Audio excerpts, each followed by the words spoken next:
Ini monggo yang lain bisa di-mute mic-nya. Oke, Pak Jindar, Pak Suradi, dan Pak Babi Haikal aja yang mic-nya dinyalakan. Yang lain juga boleh, Pak. Biar apa namanya? Biar saya jadi nggak merasa sendiri gitu loh. Ada temennya, Pak, tenang aja. Ini gimana cara mematikan background? Lebih bagus yang original lah, saya berasa di Madinah. Teman-teman pada alhamdulillah Allah sudah sahur ya. Alhamdulillah. Iya. Tadi kita sahur alhamdulillah. Ya, alhamdulillah. Alhamdulillah. Masya Allah. Iya, iya. Ustaz, bisa kita mulai acara kita? Silakan. Saya kan pembicara ke berapa saya? Kedua, ketiga. Pak Cindra, bisa kita mulai? Silakan. Iya, terima kasih. Iya. Baik. Lanjut. Iya.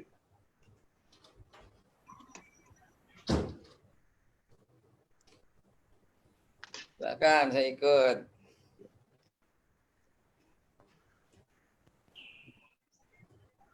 Baik, kita segera mulai acara S3 online kita pada pagi ini. Bismillahirrahmanirrahim. Assalamualaikum warahmatullahi wabarakatuh. Waalaikumsalam warahmatullahi wabarakatuh. Alhamdulillahirabbil alamin. Asyhadu an la ilaha illallah wa asyhadu anna Muhammadan abduhu wa rasuluh. Wassalatu wassalamu ala nabiyina Muhammad wa ala alihi wa man tabi'ahu ila yaumil rabbi shrah li sadri wa yassir li amri wahlul 'uqdatam min lisani yafqahu qawli amma ba'du. Guru kami Ustaz Dr. Haikal Hasan yang dirahmati Allah, alhamdulillah bisa dipertemukan kembali dengan kami Forum Masjid Mushola BSD dan sekitarnya di sela-sela kesibukan siar dan dafa Ustadz ya. Para guru, para alim ulama yang dirahmati Allah, Ketua Presidium FMMB, Pak Jindar Hani, rekan-rekan, para sahabat pengurus, dan juga jamaah Forum Masjid Mushola BSD dan sekitarnya, para peserta S3 online seluruh tanah air dimanapun berkarya dan berada. Catatan kami sementara ada yang dari Musamba, Luwu Utara, Pak Ismu, dan Bang Toyib. Ada juga saudara kami dari Pasuruan ya. Kemudian ada dari Sidoarjo, ada non jauh di sana dari Makassar, Pak Amir. Kemudian ada juga dari kota industri berat kita, yaitu Pak Ridho ya dari Palembang yang terkenal dengan kapal selamnya. Dan juga rekan-rekan kami semuanya baik di BSD dan sekitarnya, termasuk rekan kami dari Masjid Baitul Hikmah, Pak Nur Hakim, Pak Dudi, dan teman-teman yang lainnya. Tiada ungkapan yang lebih indah kecuali rasa syukur kita kehadirat Allah SWT. Pagi ini kita diberikan nikmat sehat, nikmat kesempatan bisa bersilaturahim kembali meskipun secara virtual ya, melalui S3 yang kita tidak lulus-lulus karena tetap menjaga konsistensi kita, yaitu safari Sabtu subuh ya. Selawat dan salam semoga tetap tercurah kepada junjungan kita, teladan kita, Nabi Muhammad SAW, keluarganya, para sahabatnya, dan para pengikutnya hingga akhir zaman. Bila bertemu dengan Ustadz Dr. Haikal Hasan, rasanya ibarat sayur tanpa garam bila tidak ada pantun yang lewat ini. Bila Tuhan ke Purwakarta, jangan lupa makan sate marangi. Meskipun Bapak Ibu sekalian jauh di mata, namun tetap dekat di hati. Amin. Baiklah, jamaah S3 online yang dirahmati Allah, kembali banyak saudara-saudara kami yang juga baru bergabung, izinkanlah yang sudah kenal semakin akrab, yang belum kenal menambah anggota keluarga baru. Nama saya adalah Suradi yang sudah terpampang di dalam flyer media publikasi acara S3 online ini. Insya Allah beberapa menit ke depan bekerja sama dengan Ibu dan Bapak sekalian selaku moderator.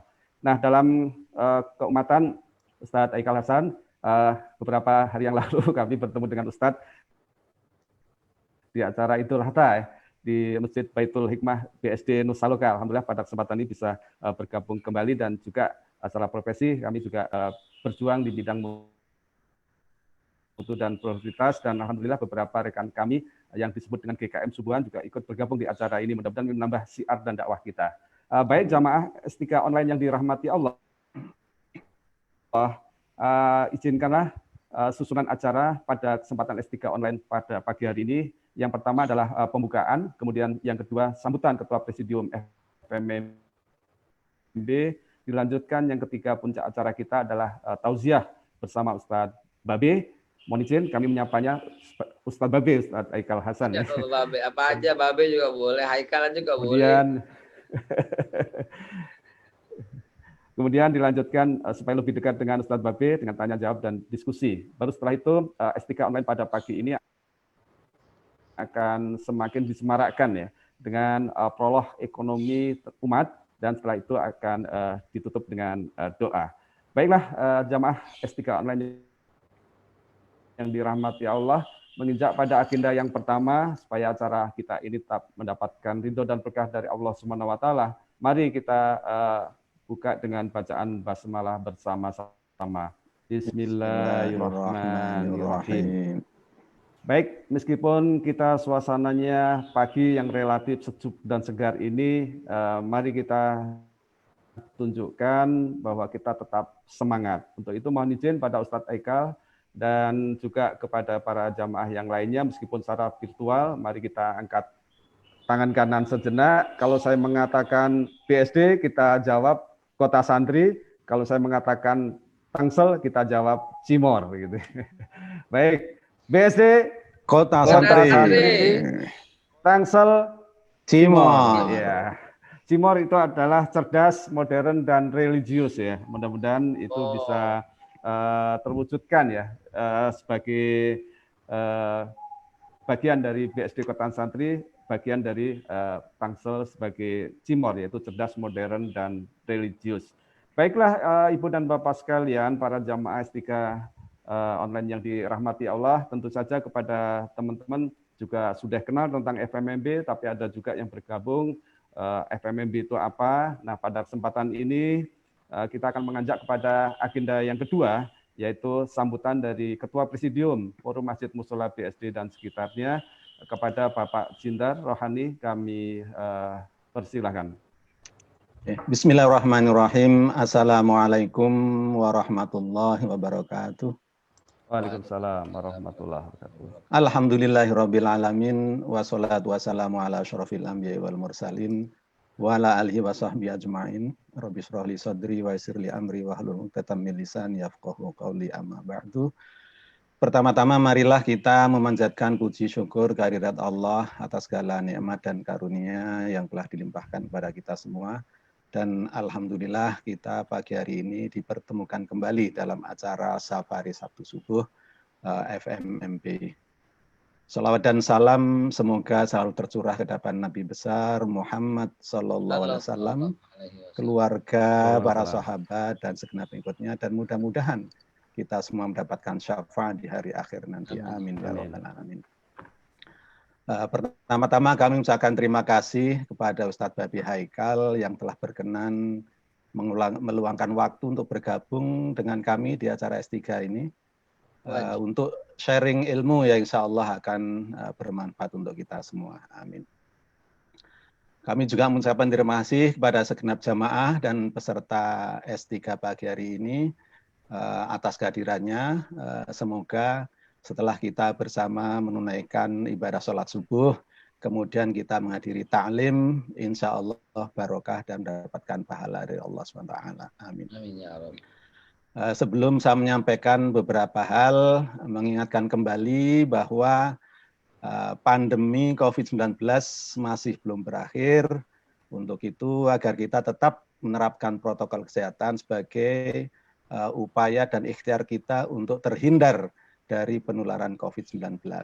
Tentu saja yang utama pakai masker jika keluar rumah, sering cuci tangan dengan sabun atau hand sanitizer, dan selalu jaga jarak. Sedikit memperkenalkan tentang FMMB, yaitu Forum Masjid Mushola se-BSD dan sekitarnya. Kita beranggotakan lebih dari 70 masjid dan mushola. Oh, Masya Allah. Alhamdulillah, kemudian mempunyai visi mewujudkan BSD sebagai kota santri. Jadi tadi sudah diawali dengan yel-yel BSD Kota Santri karena memang itu adalah visi kita FMMP. Kemudian salah satu misinya tentu saja menegakkan syiar Islam dan memperkuat akidah umat. Dan acara S3 ini merupakan program unggulan untuk merefleksikan visi dan misi tersebut. Semoga apa yang kita harapkan akan terwujud dan kita sudah melihat suasana BSD ini sebagai kota santri dengan banyaknya masjid-masjid yang sudah disertai dengan rumah tahfidz atau pesantren TPA dan TPQ. Semoga sekali lagi suasana Islami tetap mewarnai BSD ini. Saat ini momentumnya sangat tepat sekali untuk menghadirkan Babe Haikal untuk sharing tentang sejarah peradaban Islam. Kita mengambil tema perkembangan peradaban Islam di Banten dan Betawi. Tentu saja kita sudah tahu bersama Banten dan Betawi ini sangat kental dengan nuansa Islami. Namun karena banyaknya penduduk pendatang di dua wilayah tersebut, tentu saja dengan latar belakang kedaerahan dan keyakinan yang heterogen, mungkin telah merubah warna dan wajah dua daerah yang berdekatan tersebut. Tentu saja yang kita fokuskan adalah aspek peradaban Islam, karena kita mengetahui bersama akhir-akhir ini sudah mulai kelihatan upaya-upaya untuk memarginalkan peran umat Islam. Dan juga konteks yang lain yang sedang hangat saat ini adalah makin mendekatnya masa pilkada serentak, termasuk di Tangerang Selatan, yang dari bursa pencalonan calon ke kepala daerah atau wali kota dan wakil wali kota ada unsur lain agama yang juga akan ikut berpartisipasi. Oh, Masya Allah. Untuk itu kita mengharapkan pencerahan dari Babe Haikal tentang perkembangan peradaban Islam di wilayah ini, serta himbauan kepada umat agar eksistensi umat Islam di wilayah ini tetap bisa dipertahankan. Semoga acara S3 ini membawa manfaat untuk kita semua dan mendapatkan barokah dari Allah SWT. Sebelum saya akhiri pengantar saya, tadi sudah disebutkan oleh moderator, nanti ada sedikit prolog tentang ekonomi umat oleh tim Bang Sandi. Kita insya Allah beberapa waktu mendatang kan juga menghadirkan Bang Sandi. Tentu saja spesialisasi beliau adalah di bidang ekonomi umat dan ekonomi secara umum. Nanti ada tim dari Bang Sandi yang sedikit ada prolog, nggak lama, mungkin sekitar 10-an menit. Silakan. Ini penting. Maaf nih, saya gergetan untuk menanggapinya. Ini penting sekali ini. BSD itu kota perjuangan itu. Kota perjuangan. Apa perlu saya minta KTP BSD untuk bisa berjuang memenangkan masalah di sana? Alhamdulillah, semangat sekali nih Bapak Haikal. Insya Allah terima kasih. Dulu kita punya pengalaman berhasil mengembangkan Ahok di sini. Saya akan cari KTP BSD, akan saya jadi warga BSD. Amin. Menangkan pasangan Muslim di BSD. Amin. Aja. Amin. Oke, demikian sebagai pengantar acara S3 pagi hari ini. Kurang lebih mohon maaf. Akhirul kalam. Assalamualaikum warahmatullahi wabarakatuh. Assalamualaikum warahmatullahi wabarakatuh. Waalaikumsalam warahmatullahi wabarakatuh. Baik, terima kasih kepada Pak Jindar Rohani yang telah menyampaikan ya sambutan, spirit dan tambahan adrenalin buat kita semua yang dengan semangat tetap komitmen dan konsisten ya untuk mengkampanyekan protokol kesehatan untuk tetap sehat diri dan sehat bagi orang lain dalam rangka pencegahan penyebaran COVID-19. Baik, jamaah S3 online yang dirahmati Allah, alhamdulillah pada kesempatan pagi ini adalah S3 yang ke-10, Ustaz. Alhamdulillah. Nah, kemudian dari pesertanya pun merangkak dari angka awal 10, 20, dan seterusnya. Saat ini sudah tembus angka 193. Ini mudah-mudahan membawa aura baru, semangat baru ya, dengan kehadiran narasumber kita, Ustaz Babe atau Ustaz Haikal Hasan. Dan pesertanya pun juga semakin banyak, tidak hanya lokal di Tangerang Selatan, juga sampai ke tingkat nasional, kan mungkin ada perwakilan juga yang dari luar negeri ya. Ada. Saya lihat Belanda, ada Belanda, Australia, Mekah, Jeddah. Yang saya Jerman itu. Baik, pada kesempatan pagi ini rasanya kita segera aja bergegas karena dari chatting yang kami terima Ustadz Jaikal dengan penampilan Ustadz dengan jaket merahnya banyak juga yang terpesona, sehingga ada pesan yang mau lewat ini. Indahnya kain kebaya dipakai orang pergi ke pesta. Pagi ini kami sungguh bahagia bisa bergabung dengan Ustadz Babe yang tampil penuh pesona ya. Alhamdulillah. Baik, selanjutnya tentu saja tak kenal maka tak sayang, tapi saya yakin secara umum Ustadz Babe sudah banyak dikenal oleh jamaah S3 online ya. Tapi secara sekilas saja, beliau dilahirkan di Jakarta sehingga tahu persis ya tentang peradaban Betawi. Dan orang banyak mengenalnya adalah sebagai pendakwah dengan logat Betawinya. Pendidikan sebagian besar menimba ilmu di SD sampai belajar di Jeddah Arab Saudi juga, mulai dari SD di Jakarta, kemudian pernah juga menimba ilmu di Jeddah Arab Saudi, di Perth Australia, dan kembali ke tanah air. Nah, untuk karir beliau tentu saja yang kita kenal, beliau pernah menjadi Badan Pemenangan Nasional atau BPN ya untuk pasangan Prabowo dan Sandiaga Uno. Ini tetap istiqomah berperan sebagai fungsi kontrol terhadap kebijakan dan kinerja pemerintah. Nah, itulah yang akan kita tunggu-tunggu bagaimana pandangan-pandangan dari Ustadz Babe atau Ustadz Akal Hasan.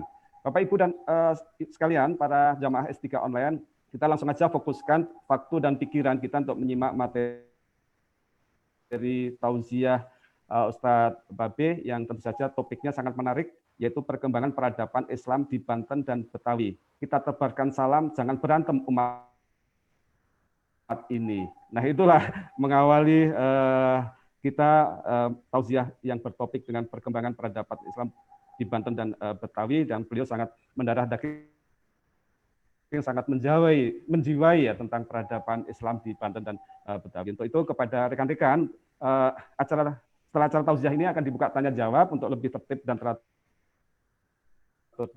Kepada rekan-rekan, mari kita optimalkan menggunakan chat ya, sehingga nanti akan kami kompilir, dan saya yakin akan banyak ya pertanyaan yang akan muncul dalam kesempatan ini. Kepada Ibu dan Bapak sekalian S3 online, mari kita simak bersama untuk mengikuti tauziah ini. Bila Tuhan ke Bandung, jangan lupa belanja roti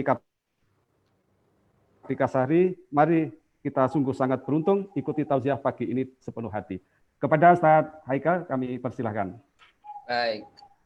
Bukannya ada pembukaan tadi tentang ekonomi umat? Enggak, nanti Ustadz.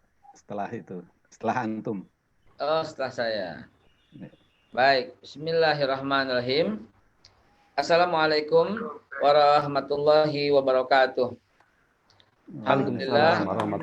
Wa syukurillah ala ni'matillah. Wassalatu wassalamu ala Rasulillah Sayyidina Muhammad ibn Abdillah wa ala alihi wa sahbihi wa mawalah. Asyiral muslimin wa jumratal mu'minin rahimakumullah. Allah Subhanahu wa taala berfirman, qala Allah taala fil Qur'anil Karim, a'udzubillahi minasyaitonir rajim, bismillahirrahmanirrahim. Ayat ini sengaja saya tampilkan karena apa? Karena memang mempelajari sejarah itu bagian daripada orang yang bertakwa. Harus orang bertakwa melihat ke belakang. Firman-Nya dalam suratul Hasr, a'udzubillahi minasyaitonirrajim, bismillahirrahmanirrahim. Ya ayyuhalladzina amanu taqullaha wal tanzur nafsum ma qaddamat lighad wattaqullaha innallaha khabirum bima ta'malun. Wattaqullah, nah, itu ada dua kali kalimat takwa dalam satu ayat gitu loh. Nah, dua kali dalam kalimat satu ayat itu menunjukkan betapa orang-orang yang bertakwa itu harus punya forecasting lighadin gitu loh. Nah, bagaimana bersikap lighadin dengan melihat yang ke belakang. Jadi melihat yang ke belakang untuk bisa melakukan sikap ke depan. Itu bagian dari sifat orang yang beriman dan bertakwa. Di sana ada 2 kali kalimat takwa dan diperintahkan pertama kali kepada orang yang beriman. Mengapa saya sangat suka sejarah? Kalau Bapak Ibu lihat di rumah saya ya. Tadi habis mengimami sholat subuh berjamaah dan juga habis sahur ya dengan hari Yaumul Asyura hari ini di rumah saya ya. Di rumah saya, maaf biar lebih kenalan lebih jauh lagi. Nah, ini rumah saya Bapak Ibu sekalian. Nah, ya. Ini rumah saya. Kalau lihat di sini isinya semua ya buku aja. Buku terus saja buku. Kalau dibikin tawaf ini buku terus sampai ke ujung-ujung juga buku aja semua isinya rumahnya.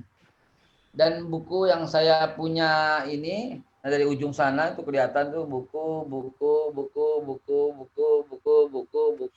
teruslah.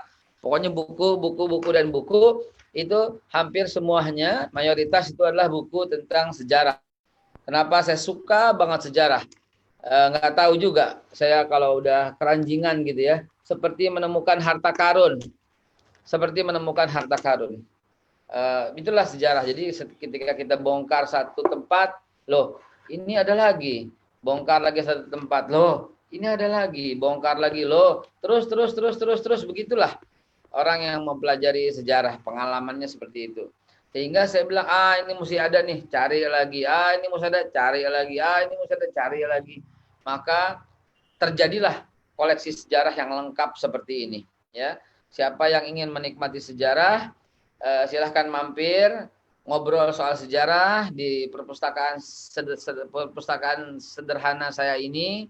Nah, insya Allah kapan-kapan para pengurus S3 saya undang untuk duduk bersama kita ngobrol soal sejarah di rumah saya. Amin. Ya Allah. Amin. Sahabat sekalian yang dimuliakan Allah, waktu kita tidak banyak. Tapi soal perkembangan ini membutuhkan waktu yang cukup panjang. Karena itu, kepada moderator, kepada host, dan semua yang saya belum sapa, pada banyak tuan guru di sini, izinkan saya Al-Fakir, bukan orang yang alim. Wallahi wa billahi. Saya bukan orang yang paling alim di antara Bapak Ibu sekalian. Kebetulan saja ini diundang sehingga saya berbicara. Nah, ya, saya belum menyapa semua para ulama yang hadir, mohon izin. Para asatidz yang hadir, mohon izin. Para habaib yang dimuliakan Allah, saya mohon izin. Ada Ustadz Masruri di sini, ada Ustadz Edi. Ustadz Edi lagi nguap tuh, Masya Allah Ustadz Edi. Ada siapa lagi di sini? Masya Allah para pengurus ya, Ustadz Turhairudin dan Ustadz Iskandar ini banyak sekali ini guru-guru ya. Mas Heru Pamulang, apa kabar Mas Heru Pamulang? Ini telepon saya waktu sakit nih. Ya, Masya Allah. Ada siapa nih? Ustadz apa nih? Ustadz Nirwan ya. Ustadz Ajid Bangun, Masya Allah. Pakai itu tuh, pakai wireless tuh, keren tuh, biar jelas suaranya. Ustaz Sulaiman, Masya Allah, Ustaz, banyak sekali nih para ustaz yang tak bisa lagi saya sebutkan satu persatu, namun sedikit pun tidak mengurangi rasa hormat saya kepada antum semua. Sahabat sekalian yang dimuliakan Allah, izinkan ya host, minta tolong, saya mau sharing dulu satu film yang sudah saya buat untuk antum semua. Boleh? Silakan. Tabadol.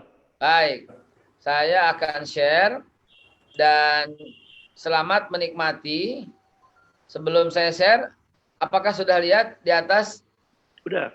Baik. Izinkan saya share sambil kita nikmati. Bismillahirrahmanirrahim.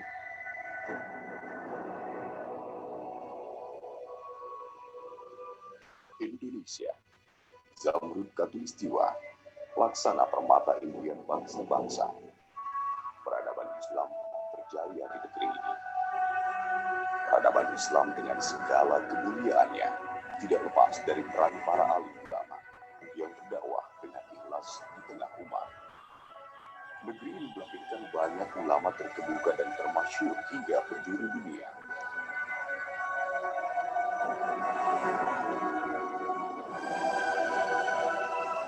Salah salah satu daerah yang terkenal dihuni para jago dan melahirkan banyak ulama terkemuka adalah Betawi. Ada beberapa pendapat tentang awal masuknya Islam ke tanah Betawi. Pendapat umum adalah pada saat Fatahillah menyerbu Sunda Kelapa untuk menghapuskan pendudukan Portugis pada tahun 1527 Masehi. Pendapat lainnya diawali dengan datangnya Syekh Kuro dari Kamboja, putra dari ulama besar di Mekah. Pada awalnya, dakwah Syekh Kuro tidak mendapat restu Pajajaran. Pada masa Raja Prabu Anggalara, Syekh Kuro pun kembali ke Kamboja. Beberapa tahun kemudian, Syekh Kuro kembali bersama para murid dan pengiringnya dengan menumpang kapal Laksamana Cengho dan tiba di Karawang Pajajaran. Baik. Bapak Ibu sekalian yang dirahmati Allah, filmnya bisa di-share Ustadz dari Jun Cipondoh. Ya tentu saya bisa share, Dan film ini saya berkali-kali, walaupun saya terlibat ya dalam proses pembuatan ya awal, namun film ini kalau bisa di-share film ini kami yang buat ya, kami yang buat bersama teman-teman. Dan kami akan ikhlas mempublikasikan lillahi ta'ala. Saya sengaja stop dulu sebentar. Mengapa? Karena saya mau cerita sedikit agar tidak terjadi kesalahpahaman. Begini, tentang sejarah Islam di Indonesia, khususnya di Jakarta, itu banyak sekali, bukan banyak sekali, ada beberapa versi. Ya, ada beberapa versi. Ada yang mengatakan mulai dari abad yang ke-14 gitu ya. Ada pula yang mengatakan mulai dari Syekh Kuro tadi gitu ya. Ada juga yang mulai mengatakan sejak Fatahillah ya. Sehingga ada Fatahillah, ada Falatehan, ada Fadilahan itu 1522 tuh sampai 1550. Ada juga mulai 418 yang tadi ya. Nah, apapun itu, supaya tidak, ini sengaja saya katakan di awal ya, supaya tidak berkata, loh ini kok beda, loh ini kok enggak, begini. Ahsannya tuh begini, bismillahirrahmanirrahim. Siapapun yang berkata sekarang tidak menyaksikan yang dulu. Sepakat ya? Sepakat. Baik. Sehingga tidak ada saksi mata yang melihat apakah Syekh Kuro yang datang di awal, apakah Fatahillah yang datang di awal, gitu. Namun kita hanya bisa melihat jejak-jejaknya, artefak-artefaknya yang kita lihat. Ya. Salah satu sejarawan, misalnya Bapak Babe Ridwan Saidi, itu bukan dari Fatahillah menurut beliau. Sementara yang lain telah melakukan penelitian di museum, misalnya di Museum Fatahillah sekarang dari beliau. Sementara ada yang bijak ya, semua bijak tapi akan dilihat di tengah-tengahnya begitu dengan mengumpulkan semua fakta yang kita kenal. Bapak Ahmad Mansur Surya Negara itu juga salah satu peneliti sejarah. Demikian pula misalnya Pak Anhar Gonggong itu juga sejarawan yang patut untuk dipertimbangkan. Saya tak patut dipertimbangkan. Saya hanyalah orang yang banyak membaca, menyimpulkan, dan menyajikan kepada semua peserta dimanapun saya diundang untuk bicara. Nah, lebih daripada itu, yang kebetulan ini agak langka ya, sedikit saya singgung, di mana saya menimba ilmu sampai ke negeri yang jauh, bahkan negeri itu belum punya hubungan diplomatik dengan Indonesia. Saya tahu teman-teman sudah mulai senyum-senyum. Ah, ini benar nih. Ya, sampai saya menimba ilmu sampai ke Israel sana. Kenapa? Karena di sana ada seorang tokoh sejarawan kelas dunia. Mungkin best of the bestnya di dunia. Mungkin salah satu, mungkin satu-satunya di dunia yang mampu membaca huruf purba, yang mampu membaca huruf-huruf itu, bahasa seperti itu, bahkan mampu membaca tulisan di Mesir, itu Profesor Moshe Sharon, yang alhamdulillah atas izin Allah menjadi mentor saya ketika menimba di Hebrew University. Nah, jadi dengan itu saya bersyukur dengan kejujurannya tentunya, bahwa Islam adalah agama yang bukan datang di zaman Nabi Muhammad, gitu katanya beliau. Jadi Islam itu datang dari seluruh para nabi sebelumnya. Nah, saya tertarik dengan kalimat itu sehingga menelusuri. Nah, ketemulah akhirnya bahwa pada tahun 646 ketika Sayyidina Umar bin Khattab, ya, Umar bin Khattab menaklukkan Yerusalem, maka ini awal mula pijakan batu untuk menyebar Islam ke seluruh penjuru dunia, gitu. Ya, kemudian Irak, kemudian terus Jazirah Arab lah seluruhnya, sampai ke Italia, Sisilia, pantai baratnya, sampai kemudian Sayyidina Umar wafat ya di tahun 640, Umar bin Khattab 634 sampai 644, ya. Maaf, 636 tadi, maaf, yang masuk ke Yerusalem 636. 644 Sayyidina Umar bin Khattab wafat, 645, 646 sudah mulai masuk Islam ke Indonesia. Nah, itu yang tak boleh diabaikan gitu loh. Saya sama sekali tidak sependapat, bahkan bisa dijadikan dialog nasional untuk merubah sejarah, ya. Tidak benar Islam masuk ke Indonesia melalui pedagang Gujarat dari India tahun 1400. Tidak benar sama sekali. Salah satu menjadi rujukan kita itu adalah almarhum yang mulia Buya Hamka. Kebetulan bukunya dekat sekali sama saya. Bismillah. Buku sejarah umat Islam, ya, yang Buya Hamka tulis yang saya pegang ini, kebetulan saya dapatnya bukan di Indonesia, gitu, ya. Saya dapat dari Pustaka Nasional di Singapura, ya. Saya dapat dari Pustaka Nasional di Singapura. Kenapa buku seindah ini saya nggak dapat di Indonesia, dapat di Singapura? Lalu kemudian saya suarakan terus sampai akhirnya terbit di Indonesia, konon sudah ada, gitu ya.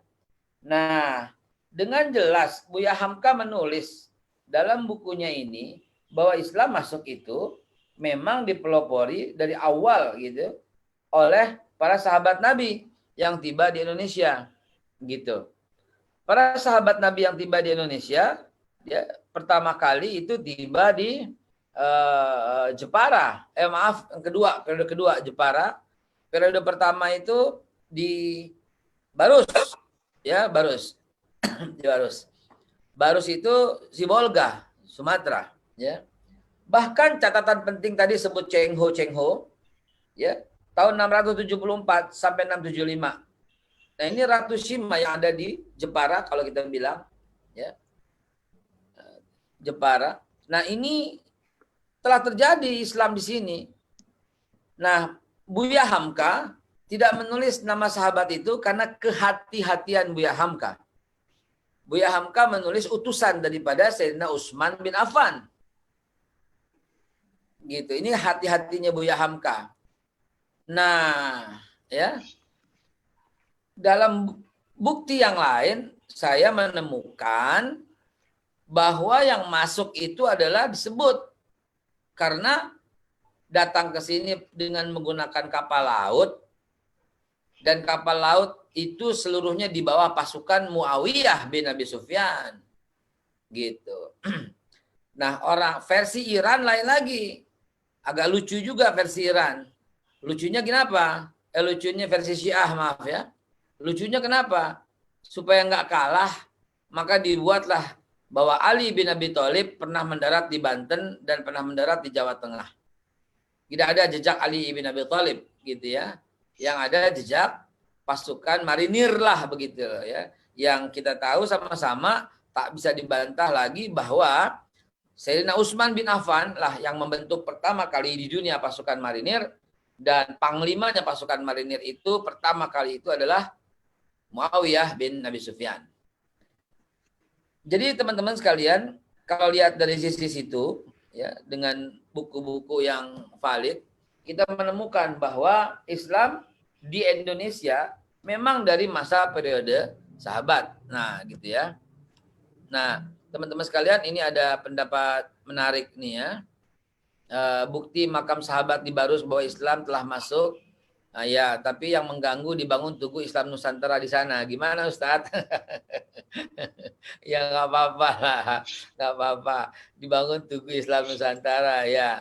Kenapa? Ini sebenarnya nih peluang nih, sahabat sekalian. Sebelum saya masuk detail ke Jakarta yang nanti akan saya putarkan lagi filmnya. Ini sebenarnya peluang.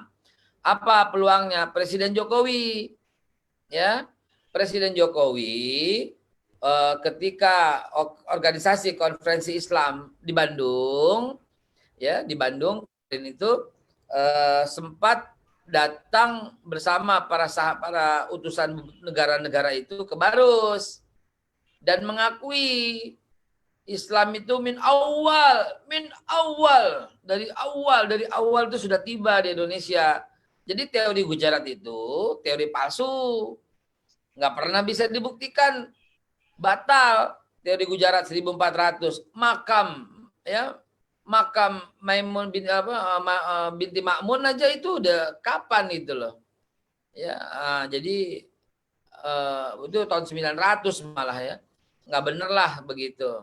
Bagaimana dengan surat menyurat antara Raja Sriwijaya pada waktu itu Sri Indra Farman, surat menyurat dengan Khalifah Umar bin Abdul Aziz tahun 711 sampai 718. Ayo, bagaimana surat menyurat itu? Itu kan ada dibuktikan. Ada di Museum Oxford di Inggris. Hanya saja yang untuk melihat itu memerlukan izin negara gitu loh. Lah ini curangnya Inggris itu loh. Udah ada di museum kok ditaruh di tempat yang yang tersembunyi, nggak boleh orang lihat. Saya sampai 2 kali ke Oxford itu loh, ribet banget. Padahal udah izin dan segalanya. Nggak bisa juga nembus ya, mesti negara barangkali. Mesti Menteri Pendidikan barangkali yang boleh diizinkan. Difoto itu dan disebarkan ke seluruh dunia. Ya, sebarkan ke seluruh dunia bahwa pernah ada surat menyurat antara Raja Sriwijaya, Sri Indra Farman pada waktu itu, dengan Khalifah Umar bin Abdul Aziz. Meminta guru untuk dikirimkan dari Umar bin Abdul Aziz tiba ke Palembang, Jambi pada waktu itu ya, masih menjadi satu ya. Nah itu jejak juga. Lalu bagaimana sebenarnya di Jakarta fokusnya kita dan di Banten fokusnya itu hari ini.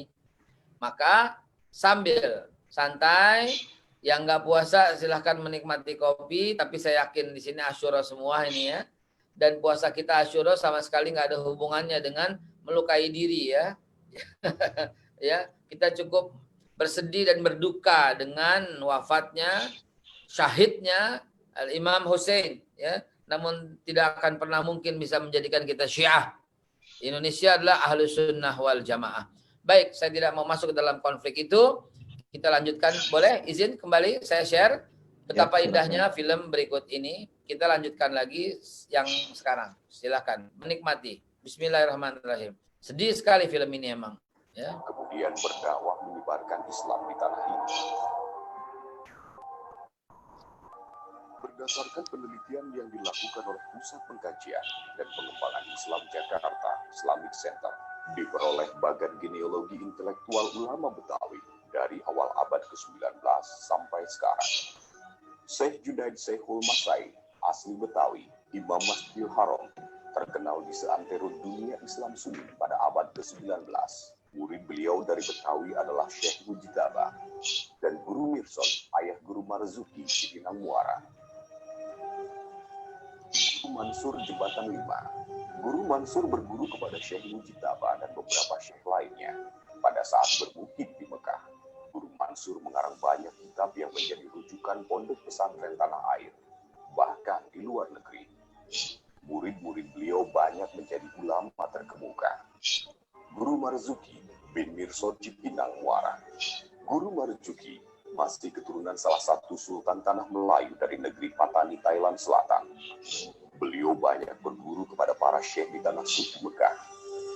Dari pondoknya melahirkan banyak ulama, sehingga beliau mendapat julukan gurunya para ulama. Guru Abdul Majid Pekojan. seorang ulama ahli tasyawuf, tafsir, dan ilmu falak. Beliau pernah bermukim di Mekah, mendalami ilmu tafsir, fikih, usul fikih, dan hadis dari beberapa syekh di sana. Beliau ulama yang sangat dihormati. Kiprahnya dalam bidang falak pengganti Habib Usman bin Yahya, Mufti Betawi, di Pesalo Basmol begitu terkenal. Murid-murid beliau banyak yang menjadi ulama Betawi. Guru Mahmud Romli. Beliau adalah sentra ulama wilayah Menteng Atas pada abad ke-19. Beliau masih keturunan bangsawan dan pemimpin perang dari Ternate. Allahu yang Akbar. pasukan Fatah Bilah. Allahu Akbar. Dan bermukim di Sunda Kelapa. Beliau sempat mengembara di Jazirah Arabia selama hampir 17 tahun. Di tanah air beliau dikenal sebagai ulama tafsir. Guru Khalid Gondang Dia. Beliau pernah bermukim di Mekah dan mempelajari ilmu agama selama 11 tahun. Di antara guru-gurunya adalah Syekh Muhtar Atarik dan Syekh Umar Bajunaid. Guru Khalid menjadi sentra ulama di wilayah Gondang Dia pertengahan abad ke-19. Dan muridnya banyak yang menjadi ulama terkemuka Betawi. Guru Mukni Kuningan. Guru Mukni menimba ilmu dari para syekh terkemuka di Tanah Suci. Di antaranya Syekh Syahid Al-Babsyar, Mufti Makkah, Syekh Syahid Usman, Mufti Betawi, Syekh Ahmad Khatib Al-Minangkabawi, dan Syekh Nawawi bin Umar Al-Bantani Al-Jawi. Dengan kapasitas keilmuannya, Guru Mukni menjadi sentra ulama di wilayah Kuningan pada pertengahan abad ke-19. Mualim Kiai Haji Syafi'i Haizami, sosok ulama besar asli Betawi yang disegani. Beliau berguru kepada banyak ulama asli Betawi. Beliau menghasilkan beberapa karya tulis yang menjadi rujukan. Banyak murid-murid beliau yang menjadi ulama terkemuka. Syekh Muhajirin Amsar Ad-Dari, ulama ahli ilmu falak. Beliau belajar kepada Guru Mansur dan ulama-ulama terkemuka lainnya di Betawi dan di Mekah. Mengarang sekitar 31 kitab yang menjadi rujukan. Banyak di antara murid beliau yang menjadi ulama terkemuka. Mu'alim Rojiun Pekojan. Di Betawi beliau berguru kepada Guru Mansur dan Guru Majid Pekojan. Beliau juga belajar ke Mekah dan mengajar di beberapa masjid di tanah air. Kiai Haji Abdullah Syafi'i, seorang ulama karismatik, orator ulu, singgahnya podium, ulama pemberani menyuarakan kebenaran, menentang berbagai kebatilan tanpa takut akan cercaan. Beliau mendirikan majelis muzakarah ulama. Beliau juga melahirkan banyak karya intelektual. Kiai Haji Tohir Rohili, beliau ulama yang memiliki mahabbah tinggi kepada guru dan ulama lainnya, penyambung ukhuwah serta silaturahmi. Kiprah perjuangan beliau dalam dunia pendidikan mendirikan perguruan Islam atau Wirya, Guru Naim Cipete. Seorang ulama keturunan Jawara ini selain menimba ilmu dari Guru Mukni, juga dari para guru terkemuka di tanah Betawi, termasuk para syekh di Tanah Suci. Beliau juga dekat dengan para habaib.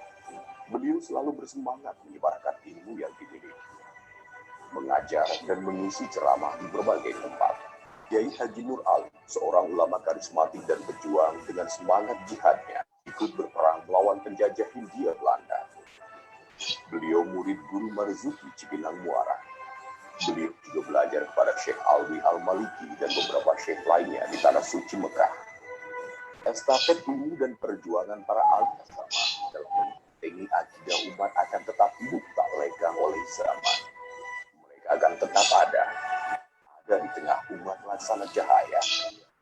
Peran mulia itu ada pada tangan mereka. Ulama adalah salah satu faktor penting dalam perubahan masyarakat. Sejarah telah membuktikan bagaimana peran para alim ulama Nusantara, khususnya Betawi, dalam membangun ibu kota Jakarta menuju kehidupan yang lebih baik.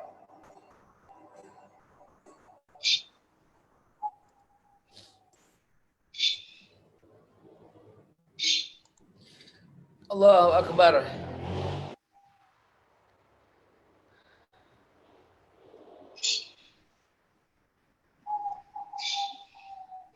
Ibu bapak sekalian yang dirahmati Allah, maafkan saya bagaimana kita nggak haru melihat itu gitu loh. Saya yakin Bapak Ibu sekalian juga terharu melihat itu. Dan ya bagaimana nggak haru. Di antara mereka itu ada minimal ada 4 orang guru saya yang langsung saya ngaji kepada mereka. Ya, ada nama Kiai Haji Thohir Rohili. Itu orang yang pertama kali mengajarkan saya alif, ba, ta, sa, jim, itu beliau. Ya, tadi tahun 70-an di Kampung Melayu sana. Karena rumah saya hanyalah 3 rumah dari rumah Kiai Haji Thohir Rohili. Ada alim, ya. Ada mu'alim yang Masya Allah Kiai Syafi Hazami yang belum lama wafat. Saya yakin mayoritas di antara Bapak Ibu sekalian, kalau orang yang dekat dengan majelis taklim, tidak ada yang tidak kenal dengan mu'alim, ya.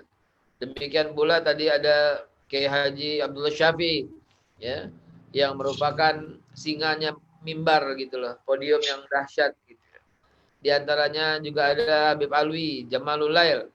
Habib Alwi Jamalul Lail ini dari kota, ya, itu juga Masya Allah, ya, pejuang yang di zamannya mendapatkan ujian dari pemerintah pada waktu itu.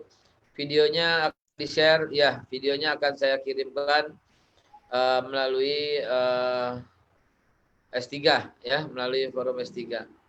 Baik, Insya Allah. Teman-teman sekalian yang dimuliakan Allah, mari kita mulai, gitu ya. Mari kita mulai dengan mengucap Bismillah sekali lagi untuk saya awali lagi, ya, untuk saya awali lagi. Islam masuk ke Indonesia positif, tidak ada pertentangan pendapat di zaman sahabat Nabi. Hanya saja ada yang mengatakan sebelum Hudaybiyah, ada yang mengatakan pasca Hudaybiyah, dan juga hanya ada pada masa sahabat Nabi, yaitu Khulafaur Rasyidin. Berputar di antara itu saja, ya. Di zaman Rasulullah maupun di zaman pasca Rasulullah atau di zaman Khulafaur Rasyidin. Itu saja dulu. Ya. Nah, masuknya kapan ke Jakarta? Gitu. Teori pertama yang Syekh Puro tadi, ya. Teori kedua Fatahillah, gitu loh, ya, Fatahillah. Nah, ya, ini ada Gus Mujib ini berpendapat, ya, jika Islam dikatakan masuk ke Jakarta sebelum Fatahillah, nggak masuk akal, sebab Sunda Kelapa waktu itu bertetangga dengan Banten dan Pajajaran sendiri. Saat itu penguasa Sunda Kelapa, gitu loh, sudah banyak Muslim. Jika kita lihat jejak khilafah, masa Islam Nusantara malah lebih lama lagi. Maka jika ada hipotesa bahwa Islam sudah hadir awal di Indonesia sejak Khalifah Umar, itu pun logis, ya. Terima kasih. Jadi teman-teman sekalian, sekali lagi pendapat ini banyak. Jadi kalau saya ceritakan dengan detail seurutan gitu, ya, soal waktu, dan banyak sekali pertentangan. Namun begini saja Bapak Ibu sekalian, Islam masuk ke Indonesia dan itulah rahmatan lil alamin sejak tahun, saya percaya mulai 625 gitu loh, ya. Tadi kepotong tuh soal Jokowi. Itu sebenarnya momentum. Hanya saja nih kita ini bapak-bapak yang hadir di sini, termasuk saya juga yang hadir di sini, ya, termasuk saya yang hadir di sini. Ini astagfirullahaladzim, saya susah menyusun kalimatnya. Kurang care, itulah mungkin. Kurang peduli, gitu loh. Ya, dengan meluruskan sejarah, gitu loh. Kenapa saya katakan demikian? Kita nggak pernah kumpul dan bicara soal sejarah. Sementara saya setiap saat, sejak Menteri Pendidikannya itu Pak Nuh, di zaman SBY, itu saya sudah mulai, ayo semua kumpul, bahas sejarah, ayo semua. Karena saya punya tulisan yang sangat langka, yaitu tahun 1960-an gitu, ya, dan 1940-an pasca merdeka, ya, pasca merdeka, itu pernah berkumpul para sejarawan untuk meluruskan dan menghapus soal pedagang Gujarat dari India itu yang tiba ke Indonesia, ya. Itu dilakukan oleh Bung Karno, zaman Bung Karno presiden, dengan dengan hadir di situ ayah saya, ya, hadir di situ Pak Isa Ansori. Hadir di situ Buya Hamka sebagai pembicara juga. Hadir di situ Bapak Nasution, Jenderal Abdul Haris Nasution. Hadir di situ Kahar Muzakkar. Hadir di situ Pak Muhammad Nasir.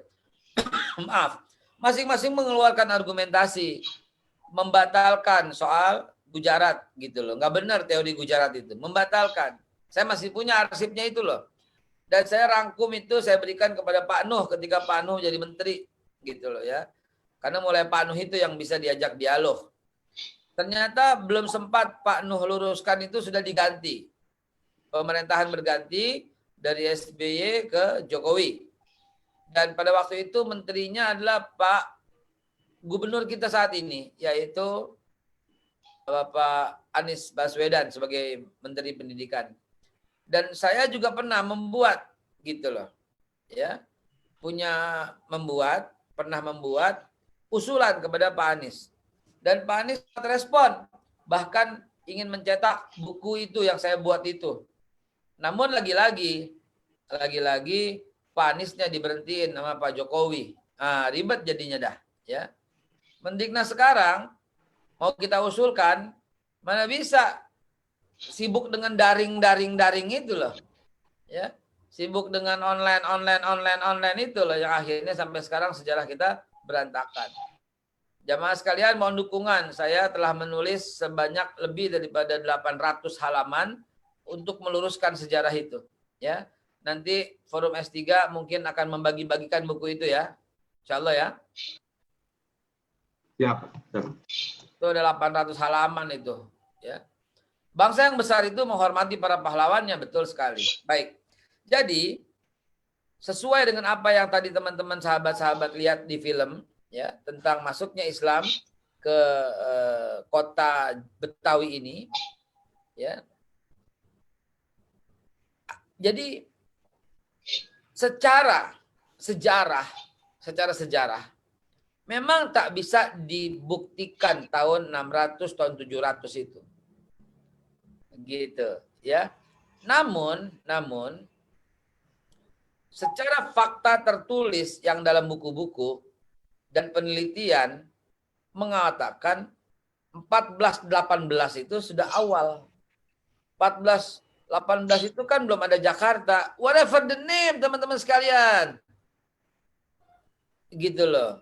Jangan berdebat soal nama. Titiknya aja, lokasinya aja, gitu loh. Ya. Sebagai contoh,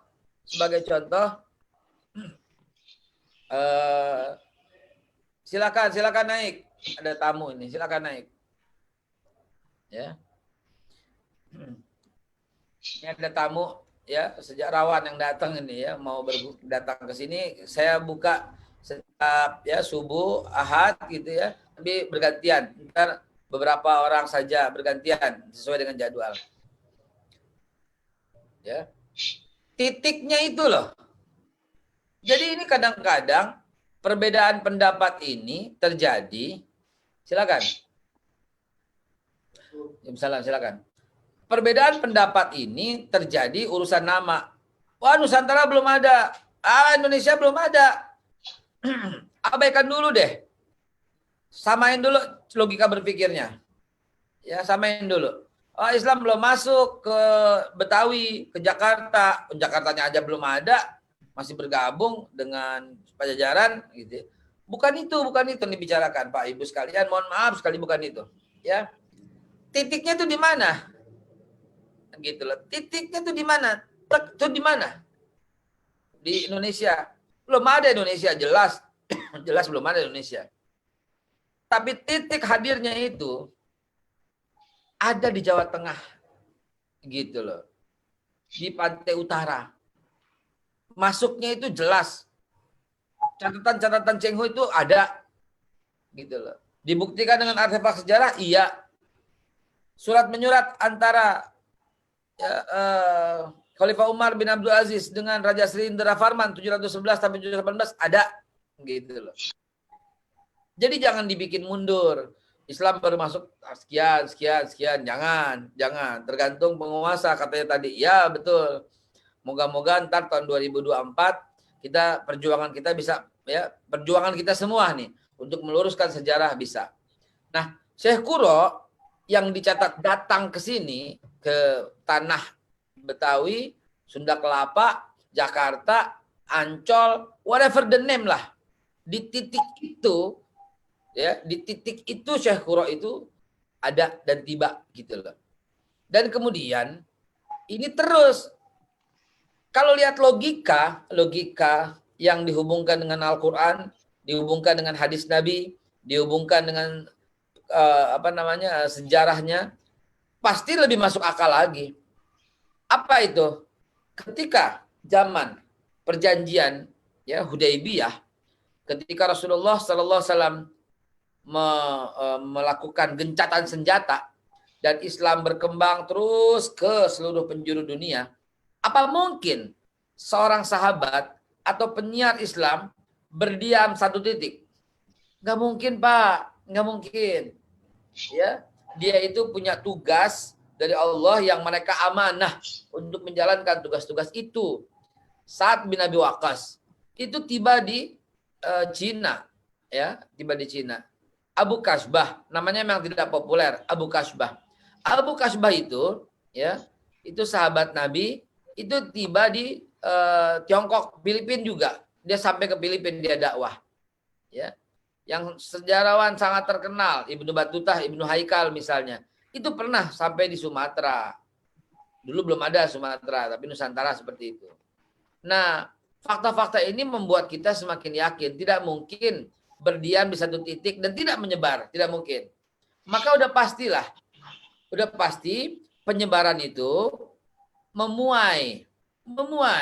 Apa yang dilakukan Syekh Kuro, ya, Syekh Kuro ini memuai terus kepada apa? Kepada Kiai Santang, kepada Pangeran Syarif, tuh Lubang Buaya gitu loh. Kepada Pangeran Papak. Lihat aja, Dato Ibrahim tuh condet dekat saya. Dato Tonggara tuh di seberang, ya. Kalau sekarang itu Kampung Duku, ya, gitu loh. Dato Biru tuh Rawabangke. Nah, ini fase-fase awal. Lihat dari tempatnya, dari jalannya, dari datanya, dari nama-namanya. Fase lanjutan baru mulai Fatahillah, ya. Dari Fatahillah itu ada Kampung Sukiri, Kampung Padri, ya, Kong Jamirin, gitu, Kampung Marunda. Itu fakta-fakta yang tak boleh diabaikan. Kalau dibilang itu bukan Fatahillah, bahkan kalau dikatakan Fatahillah itu ada yang berpendapat seorang Yahudi, menurut saya nggak ada Yahudi bernama Fatahillah gitu loh, ya. Fatahillah itu ya jelas namanya, ya. Nah, lanjut lagi di tahun 1650-an itu udah mulai tuh Masjid Al-Mansur Jembatan 5 itu keturunannya itu, ya. Kalau sekarang Ustadz Yusuf Mansur konon cucu daripada Guru Mansur Jembatan 5 tuh, ya.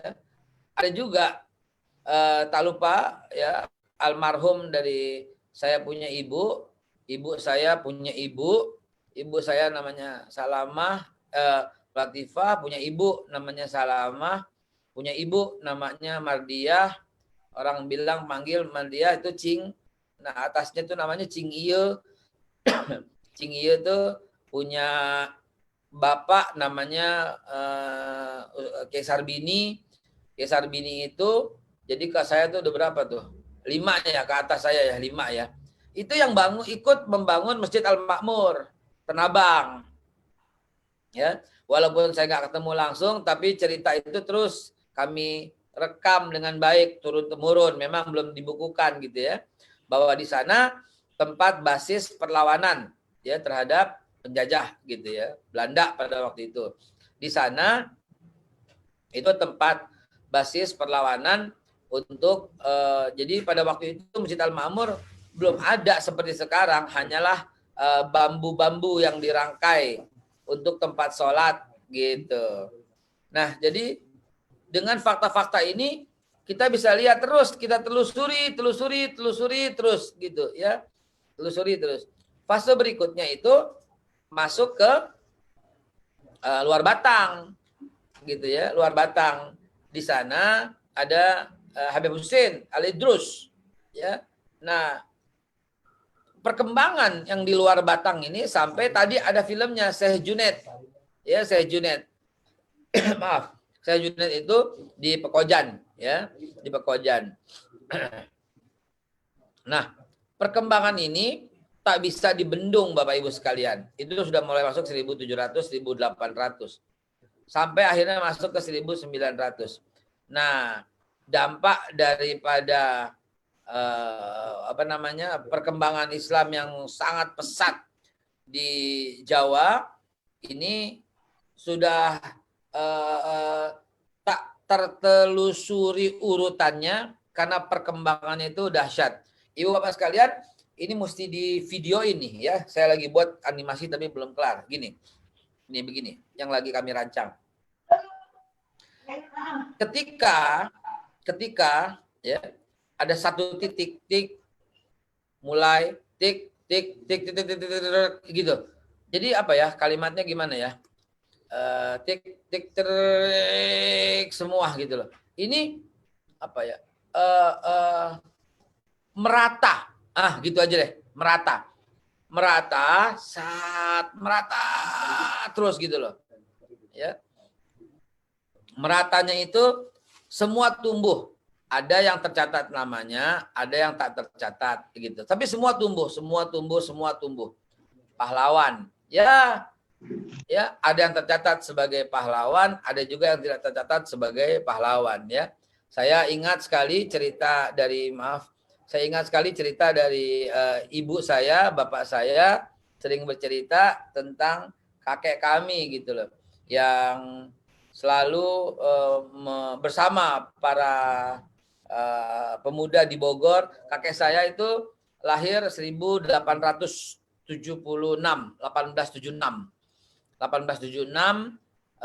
datang ke Indonesia mulai 1908 ya, dan bergabung jihad di sini melawan Belanda gitu ya. Bukan dagang, bukan apa-apa, tapi membebaskan bangsa Indonesia dari cengkraman. Dan kebetulan di sana di Yaman, di Hadramut, tahun-tahun itu adanya pertikaian antara Sunni Syiah yang membuat kaum Sunni terdesak sampai ke pantai dan menyeberang gitu ya. Dan memang itu hanyalah pemicu.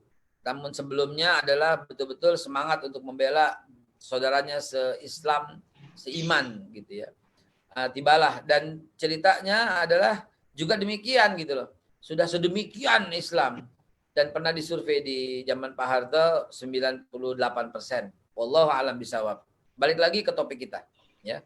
Nah, ketika itulah ya entah yang benar Fatahillah atau Syekh Qura, melesetnya kan dikit itu ya Bapak Ibu sekalian ya. Hanya sekitar berapa tahun? Syekh Qura itu 1418 sampai 1527, sedangkan Fatahillah 1522 sampai 1650. Ya, selisih. Ya kalau lihat wafatnya sampai tibanya itu ya hanya 10 tahunan. Ya, selisihnya nggak jangan diperdebatkan lah begitu loh. Baik, Ibu Bapak sekalian, saya yakin ini ramenya nih dengan tanya jawab, saya yakin.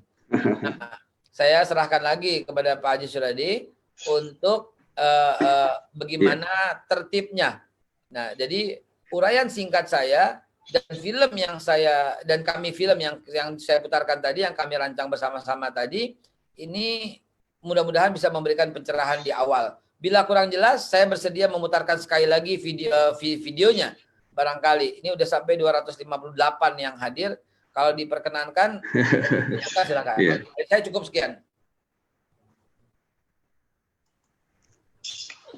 Alhamdulillah, pagi ini sungguh sangat mulia majelis ilmu kita. Salah satu indikatornya bahwa jumlah jamaah S3 online ya, sudah tembus angka 250 ya, itu 258 barusan disebutkan oleh Ustaz Haikal. Saja ini sangat menarik ya, sudah menyimak dari materi tausiah Ustaz Babi tadi. Nah, kita akan menginjak pada sesi tanya jawab, tapi secara umum alhamdulillah Ustaz Babi sangat responsif ya dan sangat kreatif ya dalam mencermati keterlibatan para jamaah S3 online ini, sehingga beberapa chat yang masuk dari jamaah sudah langsung direspon sama Ustadz Babe. Nah, tentu saja dalam perjalanannya saya juga mencatatnya ada beberapa pertanyaan yang juga relatif sama, itu sudah bisa terwakilkan. Jadi mohon izin kepada Ustadz Babe, pertama ada pertanyaan dari Pak Sapro Mahmur Cilegon yang menanyakan tentang Ustadz Babe, dari mana mulainya untuk meluruskan sejarah, terutama di Indonesia ini khususnya yang sudah carut marut ya. Nah, itu cukup strategis ya, bagaimana the next time atau the next program kita terkait dengan masalah meluruskan sejarah peradaban Islam di Indonesia ini. Silakan, Ustaz. Baik. Awalnya itu adalah insya Allah dari buku yang akan kami terbitkan sebentar lagi. Dari buku ini saya akan cetak sebanyak-banyaknya dan akan saya bagikan dimanapun forum saya ada bicara. Sampai buku ini terus sebanyak-banyaknya. Kalau pemerintah ini, ya kalau pemerintah tidak responsif lah, gitu loh. Dan kita tahu lah, ya ketidakresponsifan pemerintah terhadap urusan-urusan keislaman lah.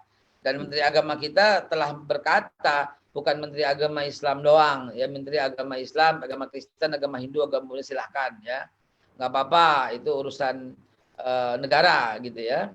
Nah, namun dari mana meluruskannya? Buku itu akan mohon teman-teman di sini juga, kebetulan ini para pemerhati sejarah nih Pak Haji Suradi, mohon buku yang nanti itu mohon dapat dukungan. Ya. Dan saya mohon banget dikirimkan email ke tempat saya yang akan saya tulis via chat ini, bahwa Bapak Ibu nantinya berniat dan berminat untuk ikut bersama-sama saya ke DPR minta sejarah diluruskan. Takbir. Ya. Nah, jadi saya mohon nih, saya tulis nih sekarang. Ini udah nembus dulu nih 260, 270. Ya Allah, makin banyak ini, makin siang makin banyak. Sekarang saya tulis alamat email saya yang berminat bersama saya ke DPR untuk perjuangan meluruskan sejarah, nanti bergabung.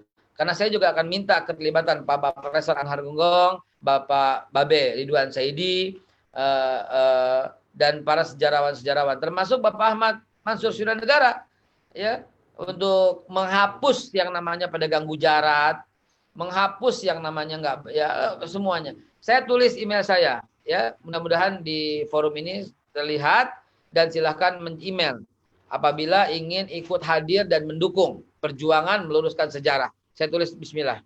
Silakan moderator. Baik, Ustaz Aikal, dari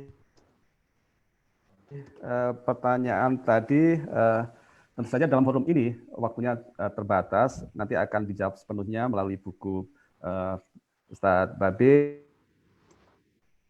yang tentu saja kita akan dukung sepenuhnya. Bahkan kita juga akan tindak lanjuti dengan datang ke DPR untuk meluruskan sejarah peradaban Islam itu sendiri.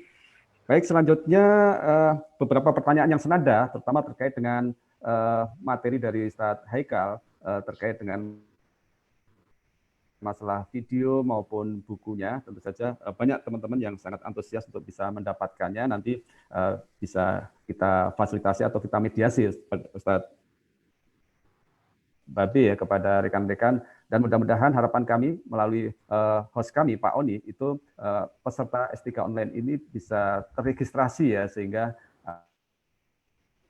nanti bisa kami bantu untuk di follow up lebih lanjut ya perjuangan kita ini. Ada pertanyaan lagi terkait dengan dari Pak Mas Rudi ya, bahwa sekarang ini ada hujatan kadrun, pertanyaannya sebetulnya fenomena apakah yang terjadi pada saat ini gitu ya? Fenomena apa nih? Jadi, ekonomi, politik, kabinet, COVID, fenomena apa nih? Ada hujatan kadrun ya. Pertanyaan sebetulnya fenomena apakah yang terjadi pada saat ini gitu ya. Kalau di sini memang di awalnya, Assalamualaikum warahmatullahi wabarakatuh, Ustaz. Kalau melihat sejarah Islam di Indonesia luar biasa perjuangannya. Dari sejak zaman penjajahan sampai perang kemerdekaan hingga Indonesia merdeka. Tapi akhir-akhir ini Islam sepertinya tidak mendapat tempat, bahkan dilecehkan, baik langsung maupun melalui media sosial. Padahal di zaman Presiden Haji Muhammad Soeharto, tidak ada umat lain melecehkan agama Islam. Apalagi sekarang ada hujatan kadrun. Pertanyaannya, sebetulnya fenomena apakah yang terjadi pada saat ini, Ustaz? Baik. Pertama, kita, oh ya betul. Saya ini amat sangat serius dengan sejarah ini ya. Tadi ada yang singgung tentang bukan cuma dari buku, Pak. Ya, kami juga akan bangun peradaban sejarah di Bukit Swiss Jonggol. Ya, Bukit Swiss Jonggol adalah tempat kami untuk membangun peradaban dan insya Allah akan menjadi pusat peradaban dan nanti kuburan saya pun di sana. Ya, ngapain saya ngomong kuburan? Karena pengen ini menjadi karya fenomenal dan monumental saya untuk para generasi berikutnya, ya, membangun pusat peradaban sejarah yang lurus, yang lempeng, yang jujur, dia disertai dengan Al-Quran, disertai dengan hadis, disertai dengan pendapat-pendapat para alim ulama dunia, sehingga kita tahu banget tentang perkembangan sejarah. Nah, berangkat dari istilah yang sekarang penghinaan terhadap umat Islam, walaupun tidak nyambung dengan topik kita sambung-sambungin saja, ya, kita tampung saja, karena dari awal telah bertanya soal itu. Begini Bapak Ibu sekalian yang dimuliakan Allah, kasusnya adalah Ahok. Ya, awal mula yang paling berani itu adalah Ahok. Jangan mau dibohongin sama Al-Maidah 51. Ini pejabat negara berani-beraninya melecehkan Al-Quran, berani-beraninya mengatakan Al-Quran sebagai alat untuk alat bohong. Namun ketika orang mencaci maki dan mencibir, saya bersyukur kepada Allah dan sujud syukur. Sujud syukurnya apa? Memang kita perlu satu orang seperti Ahok agar bisa menyatukan kita. Tanpa Ahok tidak ada 212. Tidak ada perkumpulan yang begitu melegenda. Perkumpulan yang mengaungnya tuh sampai ke dunia. Cuma sayang, media-media busuk, media-media munafik tidak pernah mau mengakui itu. Tapi dunia mengakui.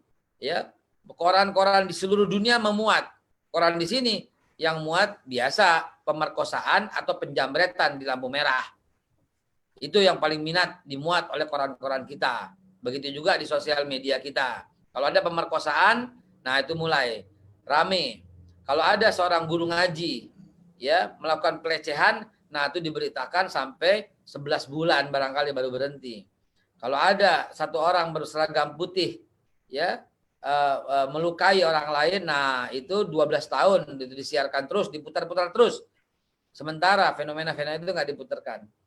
Nah, sahabat sekalian, penghinaan terhadap umat Islam baru sekarang terjadi, ya, karena pemerintah tidak responsif atau kurang responsif. Kurang responsif lah saya bilang lah ya. Karena sebenarnya banyak juga yang ditangkap gitu. Cuman yang susah ditangkap itu penghinaan kayak kadrun itu. Susah ditangkap, dia menghina siapa?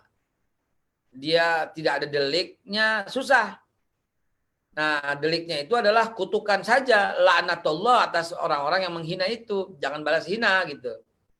Ketika dulu orang-orang Islam juga sih ngatain saudaranya dengan cebong. Saya udah katakan pada semua teman, haram memanggil sebutan sahabatmu dengan yang buruk itu haram. Menghina Tuhan orang lain itu haram. Stop gitu loh. Jadi jawaban saya Pak Suradi, silahkan ngata-ngatain kadrun, silahkan ngata-ngatain apapun, silahkan. Dan ini memang kita perlukan agar kita tahu mana orang-orang yang pantas untuk dijadikan teman seperjuangan, mana teman-teman yang tidak pantas untuk dilakukan seperjuangan. Itu saja.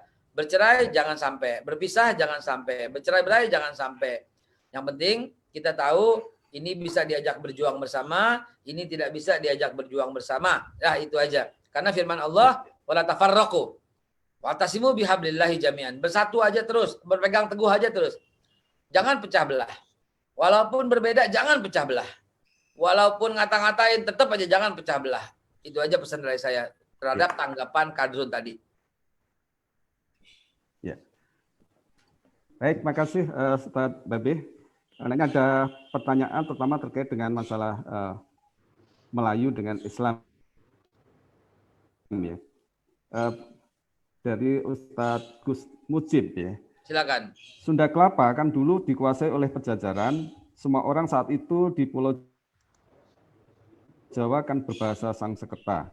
Agama mayoritas pada saat itu adalah Hindu. Pertanyaannya, sejak kapan suku Betawi berbahasa Melayu, logat Betawi, dan dari mana datangnya pengaruh bahasa Melayu itu yang kental dengan Islamnya? Baik, saya akan buka, ya, akan sharing satu materi sebentar. Saya akan sharing satu materi tentang ini nih sebentar. Bagaimana caranya masuk ke data? Oh ya, sebentar. Materi ini di materi Sirah An-Nabawiyah, meluruskan tauhid. Sebentar.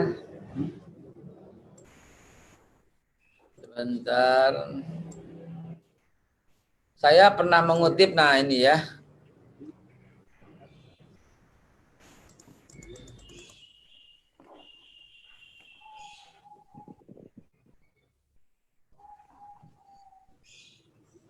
Saya share lagi. Mohon izin moderator, saya share ya. Monggo, Pak Badul. Saya share di ini.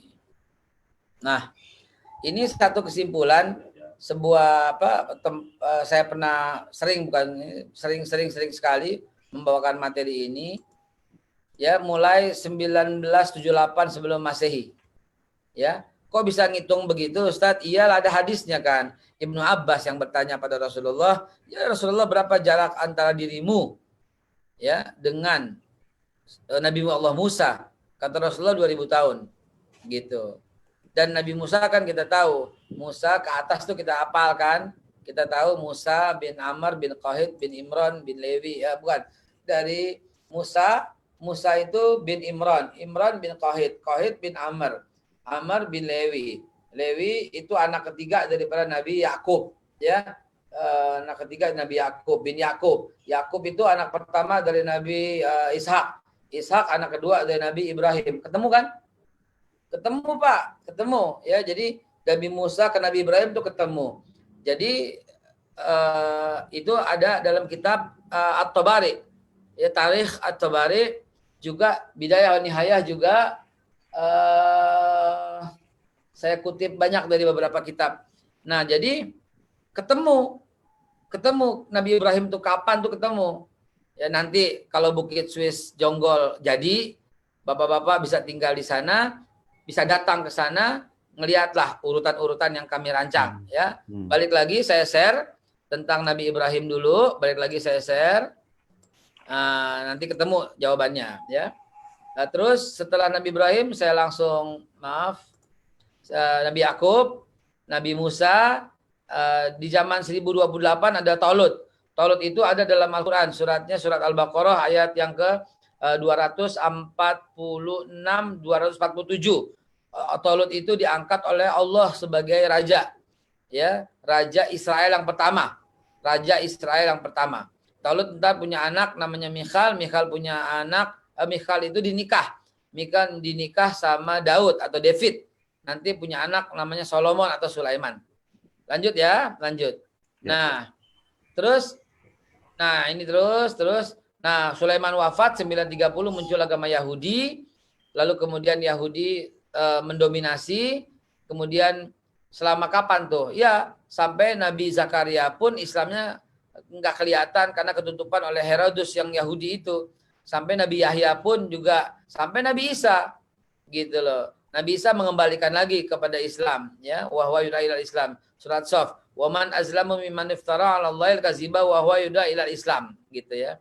Lalu kemudian ketika Nabi Isa wafat, Malah dibikin Nasrani tahun 325 gitu. Yahudi dan Nasrani gantian. Sekarang Nasrani yang mendominasi. Ketika tahun 325 Nasrani ada, itu Konstantinopel, rajanya namanya Konstantinus, itu menguasai. Sampai kapan? Sampai kedatangan Nabi Muhammad SAW. 610. Rasulullah SAW diangkat sebagai Rasul, bukan membawa Islam yang pertama kali. Tapi Rasulullah meluruskan kembali. Gitu ya, mengajak semua kembali. Rasulullah wafat dengan kegemilangan yang luar biasa. Dilanjutkan Khulafaur Rasyidin, Al-Mahdiyyin. Sayangnya, ketika Abu Bakar Siddiq wafat 632, dilanjutkan oleh Umar bin Khattab wafat 644, maaf 632 Rasulullah, 634 yang Abu Bakar, 644 Umar bin Khattab, 657 Utsman bin Affan, 661 Ali bin Abi Thalib. Tapi ternyata 870 muncul Syiah. Nah ini dia yang kembali mengotori ajaran Islam. Nah, sebelum saya cerita munculnya Sunan Gresik, yang dilanjutkan 1560 Sunan Kudus dan 9 wali, saya mengutip di satu buku. Buku itu dari, maaf ini suaranya saya matikan, dari Drawes, GWG, tahun 68. New Light of the Coming of Islam to Indonesia. Ini karangan orang Belanda, ya. Bukunya aslinya dalam bahasa Belanda. Beliau ini mengutip bahwa setelah peristiwa Karbala, wafatnya Sayyidina Hussein bin Ali, ya, ini yang ada dan hidup pada waktu itu adalah anaknya yang bernama Ali Zainal Abidin.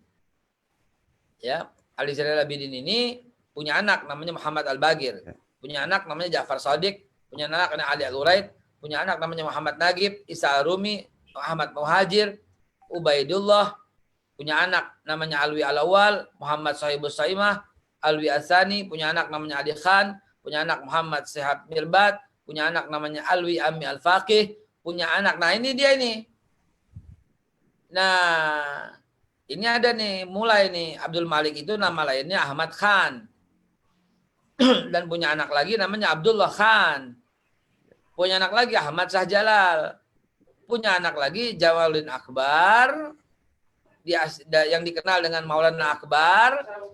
Yang tadi Maulana Akbar itu ada hubungannya dengan kedatangan Islam di Indonesia yang tadi dan di Betawi. Gitu. Nah punya anak lagi yang pada usia 7 tahun sudah bisa menghafal Al-Quran, belajar di Mekah, ditambah lagi 5 tahun kemudian dengan hadis, di usia 12 tahun, kembali 3 tahun ke India. Nah dari India itu masuk ke Indonesia. Siapa dia? Maulana Malik Ibrahim. Nama aslinya, nama julukannya Sunan Gresik. Nah siapa Sunan Gresik itu? Izinkan saya, izinkan saya, maaf, melanjutkan kembali sedikit ya, sedikit saja. Ini saya close dulu nih. Nah ya baik, supaya jelas ya. Maulana Ishaq, Maulana Malik Ibrahim ini dilanjutkan dengan Maulana Ishaq. Ini Syekh awal Islam di Aceh. Nah lanjut berikutnya punya anak Ainul Yakin, dikasih jelasnya Sunan Giri. Punya anak namanya Abdurrahman. Abdurrahman siapa tuh? Jaka Tingkir. Siapa lagi punya anak? Abdul Halim, yaitu Pangeran Bunowo. Ya. Nah punya anak lagi Abdurrahman Pangeran Sambut Bagja. Nah inilah ayahanda daripada Kiai Haji Abdul Halim. Kiai Abdul Halim ini punya anak namanya Abdul Wahid, punya anak Anus Syarwan, punya anak Kiai Haji Asy'ari, dan punya anak 1871 lahir siapa? Kiai Haji Hasyim Asy'ari. Siapa dia? Dia pendiri NU gitu. Jangan lupa kita catat dalam sejarah guru-guru beliau itu adalah Syekh Saleh Bafadal, seorang Arab. Syed Abbas Al-Maliki tentunya. Habib Alwi bin Ahmad As-Segaf tentunya. Sahib Alawiyin. Ya, Habib Husain Al-Habsyi. dan Syekh Syahid Al-Yamani. Nah, dari sini sudah mulai tuh mencampur segala macam bahasa yang telah tersusupi, yaitu bahasa Arab. Bahasa Arab sebagai induk dari bahasa yang sekarang kita Indonesia ya misalnya, ini bukan induk lah kalau ntar saya dibantah sama para sekuler. Salah satu yang sangat menjiwai ya, salah satu yang sangat menjiwai bahasa Indonesia ya bahasa Arab, karena kita tahu sebagian besar berasal dari bahasa Arab.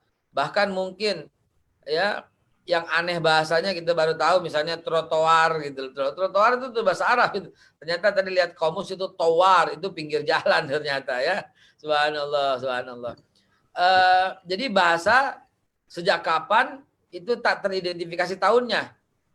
Sulit menjawab sejak tahun sekian, sulit. Karena terus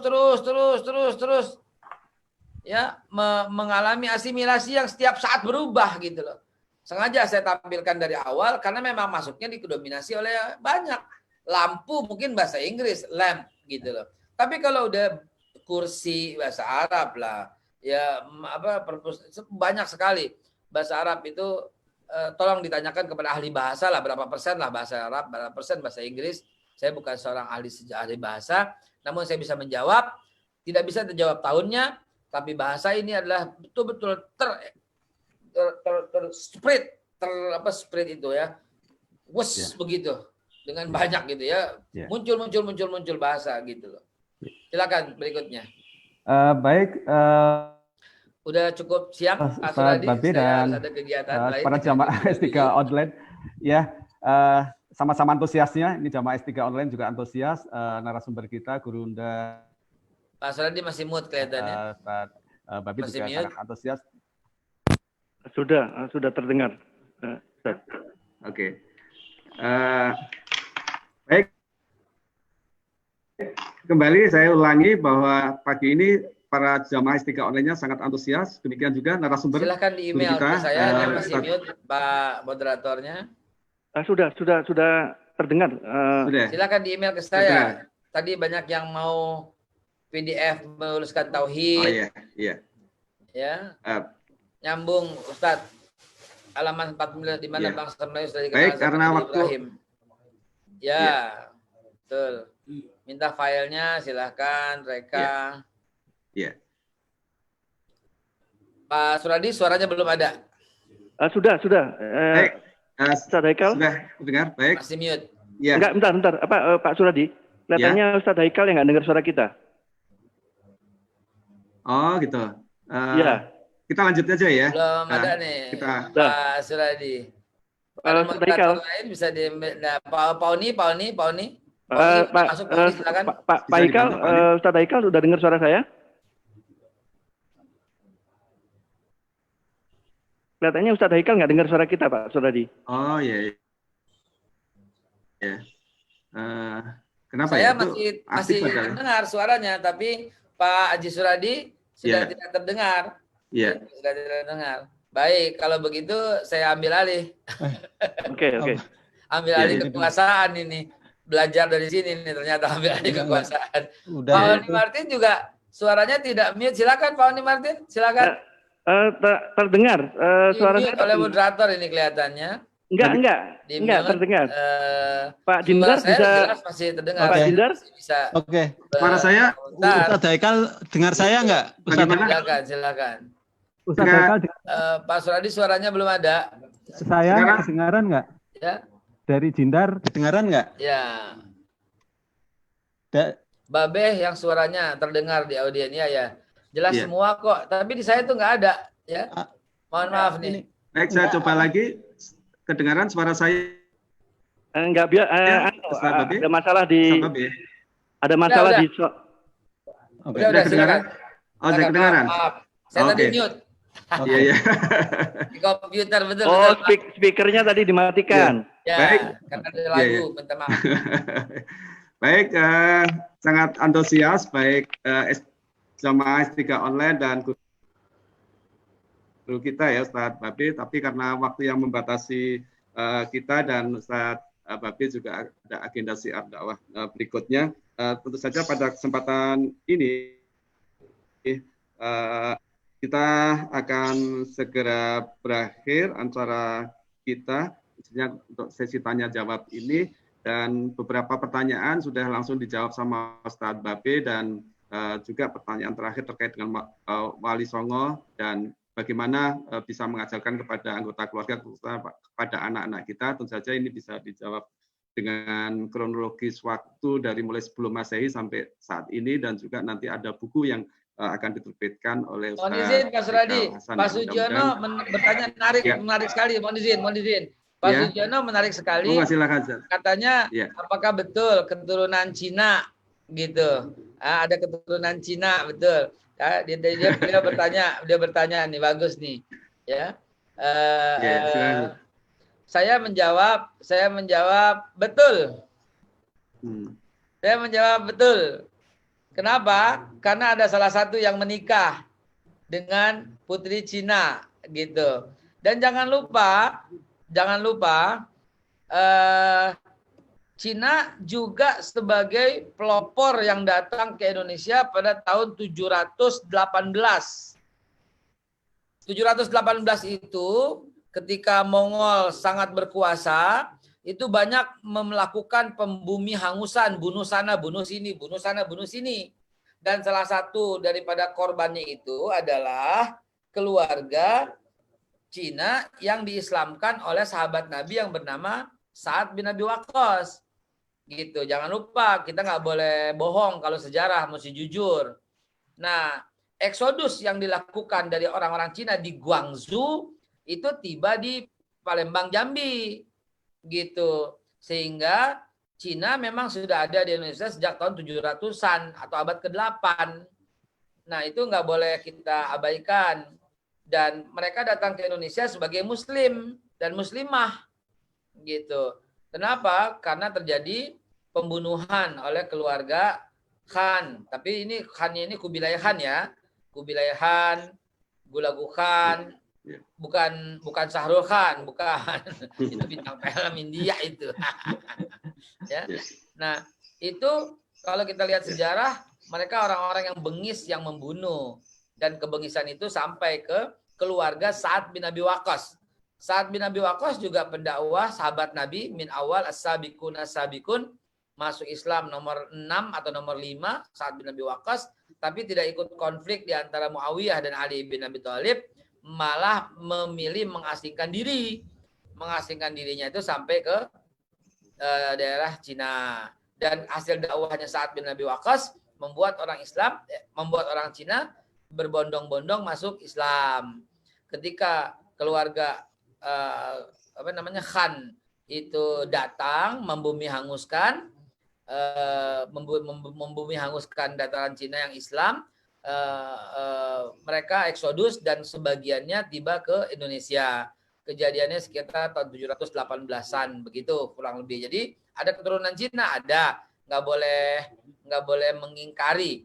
Bahkan Wali Songo salah satu istrinya juga Cina, nggak apa-apa. Itu memang ada. Demikian jawaban saya. Terima kasih, serahkan lagi kepada Pak Suradi untuk ditutup.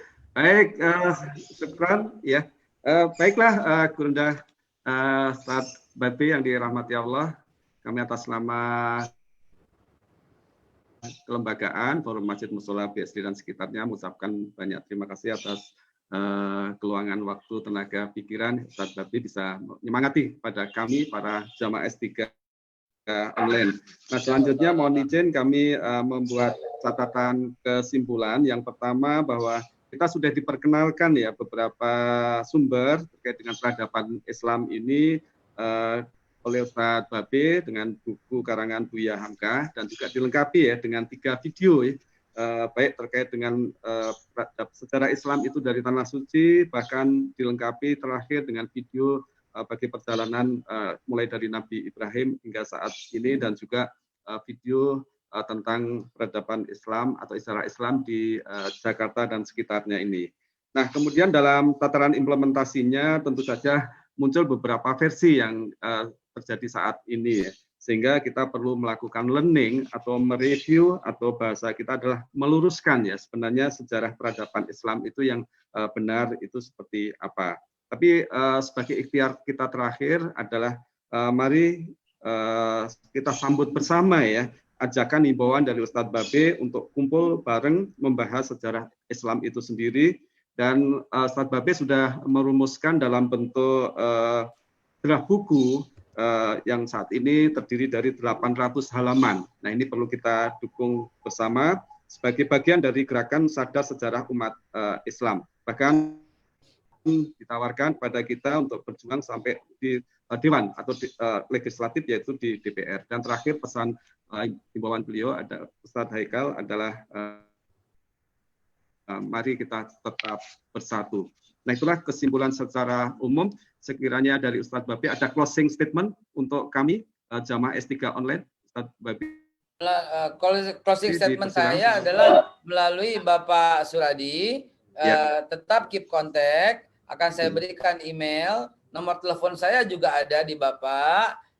Kita akan kumpul dulu, dan saya kumpulnya itu ada perwakilan seluruh daerah, lalu kemudian kita buat surat resmi ke DPR dengan dalil-dalil yang kuat. Kita minta DPR untuk segera berdiskusi dengan Menteri Diknas, yaitu Nadiem Makarim, untuk segera meluruskan sejarah kita. Udah waktunya zaman keterbukaan, ya.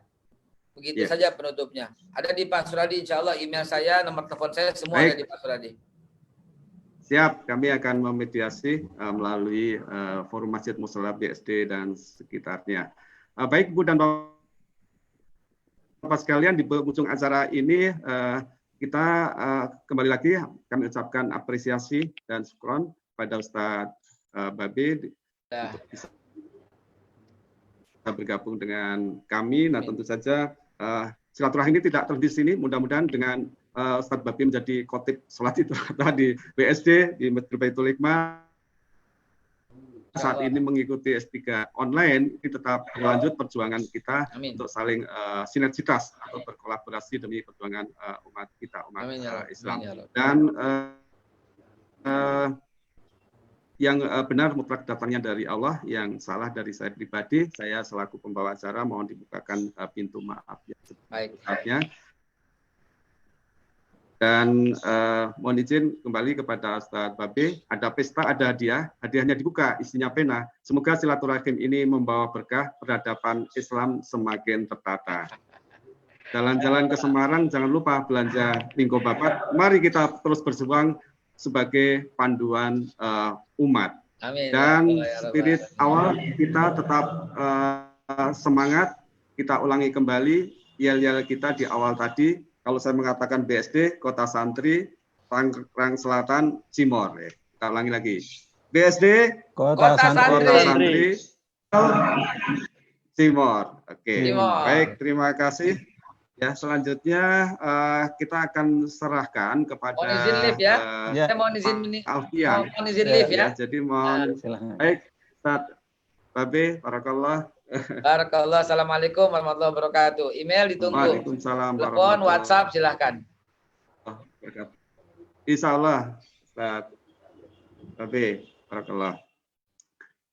Nah, selanjutnya kita akan serahkan kepada agenda berikutnya terkait dengan masalah prolog ekonomi umat oleh tim Bang Sandi ya, yang akan dipandu oleh saudara kita Bapak Alfian. Kepada Bapak Alfian kami persilakan, dan saya akhiri saya selaku moderator.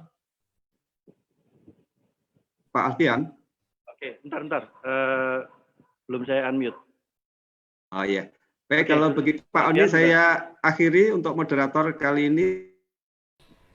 Dari saya cukup sekian. Sebelumnya saya serahkan kepada Pak Alfian ya, memandu untuk tim dari Bang Sandi. Akhiri, bila taufik wa hidayah. Assalamualaikum warahmatullahi wabarakatuh. Waalaikumsalam warahmatullahi wabarakatuh. Bismillahirrahmanirrahim. Assalamualaikum warahmatullahi wabarakatuh. Waalaikumsalam. Alhamdulillahirabbil alamin. Allahumma shalli ala sayyidina Muhammad wa sayyidina Muhammad. Rabbi shrah li sadri wa yassir li amri wahlul 'uqdatam min lisani yafqahu qawli, amma ba'd. hadirin jamaah S3 FMMB yang dirahmati Allah, alhamdulillah.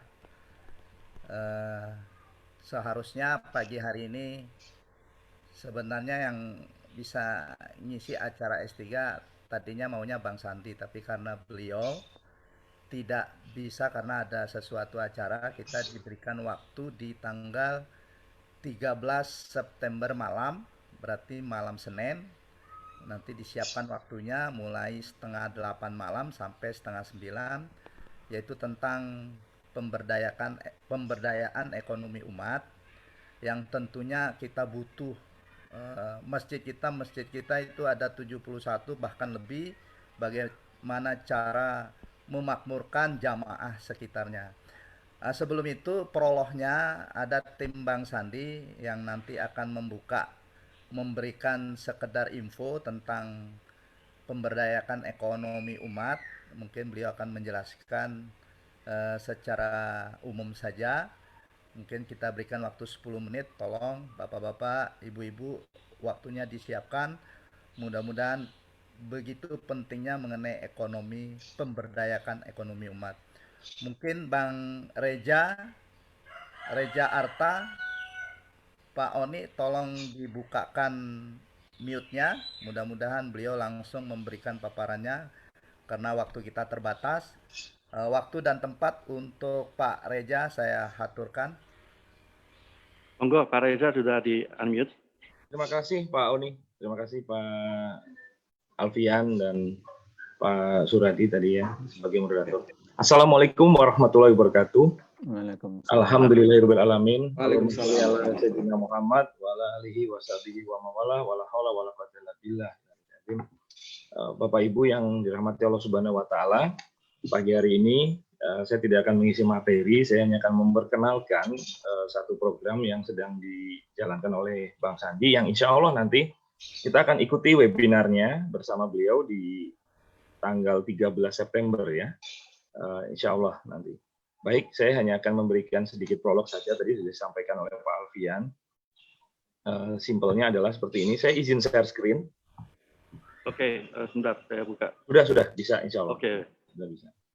Jadi bagaimana peran Bank Infak di masa dalam rangka pemulihan ekonomi ya, saat dan pasca krisis saat ini, Bapak Ibu sekalian. Kita mengetahui bahwa krisis saat ini sudah sangat multidimensi, yang berawal dari pandemi, jadi krisis kesehatan, dari krisis sosial, dan krisis ekonomi. Intinya pertanyaannya bagaimana solusinya, seperti itu. Nah, tentunya ini harus kita gali bersama, dan sementara itu kita ketahui bahwa di sisi lain masyarakat kita itu sangat rentan ya. Data yang kita dapatkan bahwa masyarakat kita saat ini adalah pengakses rentenir yang cukup masif ya Bapak Ibu sekalian, dan ini sangat merugikan. Kenapa? Karena bunganya itu sampai ada yang 1.100% ya. Dan tentunya ini akan menjadi kontraproduktif terhadap pemulihan ekonomi umat terutama. Apalagi kita ya, Indonesia ini negara berpenduduk muslim terbesar di dunia. Ya, tetapi sistem ekonominya sangat-sangat ribawi ya, seperti itu. Nah, ini tentunya menjadi keprihatinan kita bersama dan menjadi pertanyaan bagaimana solusinya. Kembali lagi seperti itu. Nah, solusinya bagi kita tentunya adalah yang kita perlukan solusi yang holistik ya. Nanti kami akan jelaskan di webinar ya. Solusi yang tidak hanya duniawi tapi juga ukhrawi. Solusi yang tidak hanya masalah ekonomi tapi juga sejalan dengan spiritualisme kita, sejalan dengan syariat Islam kita.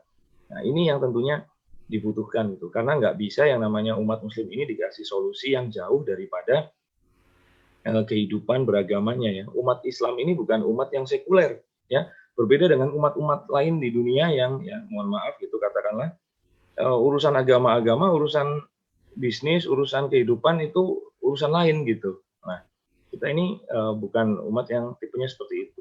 Kita menerapkan agama dalam berbagai sendi-sendi kehidupan, baik itu ibadah tentunya ya, tapi dalam hal sosial, dalam hal berinteraksi, berbisnis, bahkan itu juga harus sesuai dengan agama. Nah, ini menjadi tantangan kita bersama. Nah, di sisi lain sebetulnya ada potensi yang luar biasa ya Bapak Ibu sekalian. Indonesia ini ternyata mendapat predikat sebagai negara berpenduduk paling dermawan di muka bumi. Ya. Nah, kita mendapati World Giving Index nomor 1 di dunia ya di tahun 2019. Selain itu juga terdapat hampir 2,5 juta tempat ibadah ya yang terdiri dari masjid, musola, pesantren dan lain sebagainya. Yang sudah terdata itu masjid ada 800.000 dan selebihnya ada musola yang jumlahnya luar biasa banyak. Nah, malah dananya ini yang itu disimpan di bank gitu loh. Nah, itu akhirnya diputar kepada mereka yang kaya saja, padahal dananya ini bersumber dari umat. Jadi banyak lembaga-lembaga di Indonesia ini, lembaga pengelolaan dana seperti masjid, musola, pesantren dan sebagainya itu mengumpulkan dana dari umat, disimpan di bank, oleh bank digunakan untuk diputar kepada mereka yang kaya. Sementara umat dibiarkan mengakses tadi yang saya sampaikan, rentenir dan sebagainya. Selain itu, menurut Basnas juga, Indonesia memiliki potensi infak yang luar biasa sampai 120 triliun. Nah, dari sini maka Bang Sandi bersama tim kami semua menggagas bagaimana masjid, musola, pesantren, majelis taklim, kelompok masyarakat dan sebagainya itu harus mengambil peran lebih dalam pemulihan ekonomi umat. Inilah konsep Bank Infak yang nanti akan kami sampaikan dalam sesi tersebut. Alhamdulillah ya, di masa pandemi ini kemarin, di saat banyak lembaga-lembaga keuangan formal, lembaga keuangan resmi itu lari tunggang langgang, ketakutan karena resiko ya, mereka takut mendapatkan resiko gagal bayar dan sebagainya. Bank Infak justru terbalik, justru kami mencairkan pinjaman ya, kami live waktu itu dari 3 provinsi di bulan Mei ya, itu pencairan pinjaman modal usaha tanpa riba di tengah kondisi wabah yang semakin menekan itu. Alhamdulillah gerakan ini direspon cukup baik oleh berbagai kalangan umat, khususnya umat Muslim. Baik Bapak Ibu sekalian, untuk ini adalah hanya prolog saja. Insya Allah nanti kami akan lebih dalam bersama-sama menggali bagaimana konsepnya, bagaimana proses dan sebagainya, serta detail-detailsnya nanti ada kita akan adakan webinar Bank Infak bersama Bang Sandi di 13 September 2020 yang insya Allah akan diselenggarakan bersama Bank Infak dan S3 ya. Masya Allah, ini doktor semua ya Bapak Ibu sekalian ya, sudah S3 semua ini. Saya jadi gara-gara ikut di sini mungkin jadi setelah ini jadi dapat gelar doktor ya Pak Suradi ya. Masya Allah. Amin. Amin, amin, amin. Baik, demikian Pak Alfian, Pak Oni dan Pak Suradi yang dapat saya sampaikan. Wabillahi taufiq wal hidayah. Wassalamualaikum warahmatullahi wabarakatuh. Waalaikumsalam warahmatullahi wabarakatuh. Oke, terima kasih Bang Reja atas sedikit paparannya. Ya kebetulan ada jamaah nanya jam berapa acara di tanggal 13 September, insya Allah 7:30 malam. Berarti kita habis sholat isya, siap-siap. Habis sholat isya, siap-siap kita buka entah HP, laptop. Ya, karena Bang Sandi kan tepat waktu, jadi kita harus 7:30 tuh sudah siap.